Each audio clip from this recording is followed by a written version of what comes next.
anti-corruption rallies naman sa Buong Pangasinan noong National Protest Day.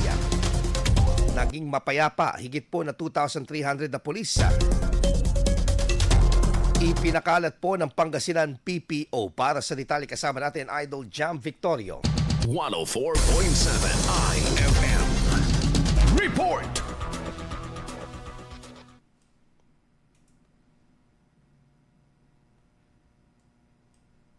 Mapayapa ang naging kabuuan ng mga idinaos na anti-corruption rallies sa iba't ibang panig ng Pangasinan noong September 21 o tinaguriang National Protest Day. Ayon sa datos ng Pangasinan Police Provincial Office, 15 magkakahiwalay na rally ang idinaos sa Pangasinan na karamihan ay prayer o mass gathering, candle lighting at vigil. Sa kabuuan, nasa 2,356 na pulis ang nakadeploy bilang fixed visibility sa lugar, umalalay sa trapiko at checkpoint at bahagi ng reactionary standby support force.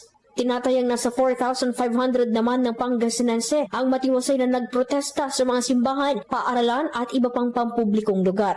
Kaugnay nito, tiniyak ng hanay ng kapulisan ang kahandahan sa mga posible pang umusbong na protesta at hinimok na gawin ito ng mapayapa.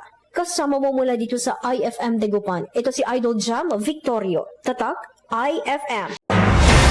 IFM News. IFM News. IFM News.